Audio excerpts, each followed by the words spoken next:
먼저 너무 일찍 하늘의 별이 된 고 김하늘 양의 명복을 빕니다.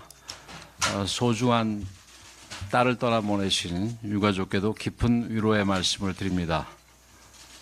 저 역시 자식을 둔 부모로서 너무나 가슴이 아픕니다. 학교는 그 어느 곳보다도 아이들에게 안전한 장소여야 합니다.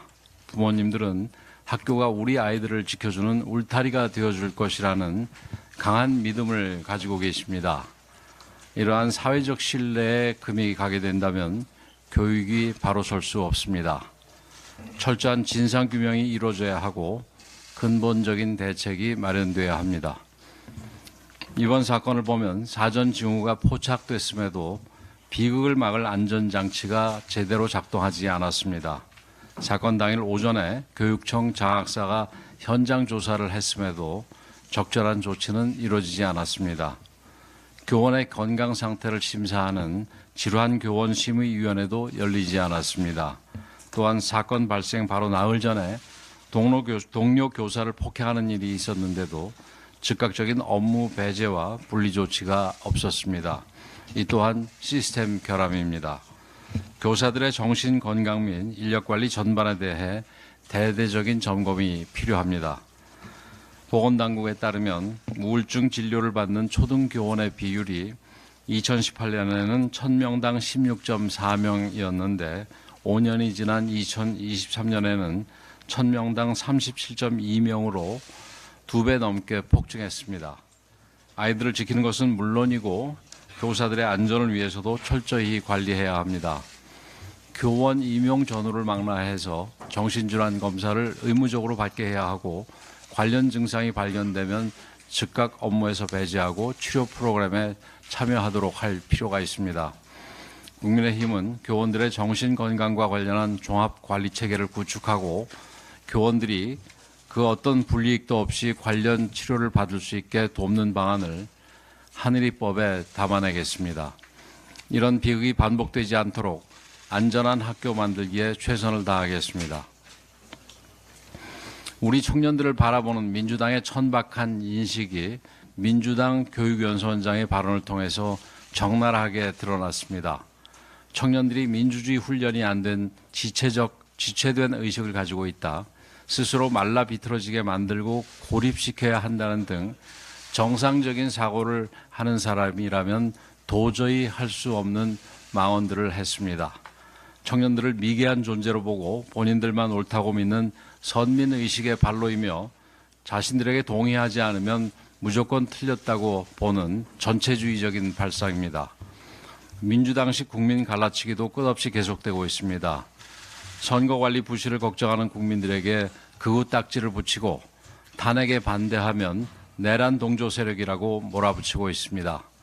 이재명의 호위무사, 대장동 변호사인 민주당 박균택 의원은 이번 주말 광주에서 열릴 예정인 대통령 탄핵 반대 집회에 대해 참석자들을 쓰레기 매립장으로 보내야 한다고 조롱하기까지 했습니다. 민주당과 생각이 다른 우리 국민들은 모두 쓰레기란 얘기입니까?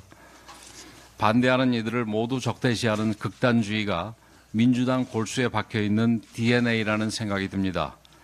많은 국민들이 눈 떠보니 극우가 됐다며 민주당을 비웃고 있습니다. 국민의힘은 국민의 편, 2030 청년의 편에 서겠습니다. 무분별한 낙인 찍기에 단호히 반대하며 국민 한 사람 한 사람의 자유를 지키기 위해 치열하게 맞서 싸울 것입니다. 대통령 탄핵 심판은 나라의 미래가 걸린 중차대한 재판인 만큼 객관적으로 증명된 사실과 법리에 따라 공정하게 판단을 해야 합니다. 그런데 헌법재판소는 탄핵 심판의 법적 정당성을 스스로 훼손하고 있습니다. 헌재는 많은 헌법학자와 국민들의 반대에도 불구하고 검찰 조서를 증거로 채택하겠다고 합니다. 2017년 박근혜 전 대통령 탄핵 심판 과정을 선례라고 주장하고 있습니다. 그러나 이는 2020년 형사소송법이 개정되기 전의 선례입니다. 개정된 형사소송법에 따르면 피의자가 인정하지 않을 경우 검찰 조서를 증거로 채택할 수 없습니다. 입법부가 법을 바꿨으면 사법부는 바뀐 법리에 따라 판단을 내리는 것이 가장 기초적인 삼권 분립의 원칙입니다. 더욱이 피의자 신문조서는 이미 신빙성이 크게 훼손됐습니다. 어제 성일종 국방위원장은 대정부 질의를 통해 민주당 의원들한테 완전히 이용당했다고 생각한다는 김현태 육군 707 특수임무단장의 증언을 공개했습니다. 민주당 김병주 의원이 자신의 부관이었던 곽종근 전 육군 특수전사령관에게 질문을 미리 알려주고 답변을 준비하게 한 뒤 자신의 유튜브에 불러 원하는 대로 진술을 하도록 유도했습니다. 김 단장은 민주당의 조직적 회유 정황도 증언했습니다. 12월 10일 국회 국방위원회 정회 시간에 민주당 박범계 의원, 부승찬 의원이 곽 전 사령관을 만나 국방위 답변을 연습시키고 리허설까지 했다는 것입니다. 심지어 박범계 의원은 자신이 적어준 문장대로 읽으라고 강요했다고 합니다.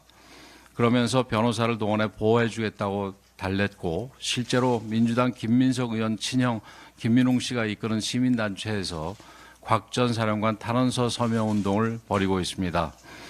대통령에게 정치인 체포를 직접 지시받았다고 주장하는 홍장원 전 국정원 1차장도 폭로에 나서기 전 민주당 박선원 의원과 문자를 주고받은 사실이 언론 보도를 통해서 밝혀졌습니다. 홍 전 차장은 핵심 증거로 제시한 체포명단 메모가 논란을 빚자 사후에 보장을 시켜 재작성했다고 주장한 바 있습니다. 만약 해당 메모가 야당 의원과 소통 이후에 재작성된 것이라면 어떤 판사라도 이를 객관적 증거로 인정할 수 없을 것입니다. 내란 주장의 핵심인 홍장원, 곽종근 두 증인이 민주당과 이렇게 끈끈한 관계를 맺고 있는데 어떻게 두 사람의 증언을 객관적 사실로 볼 수 있겠습니까?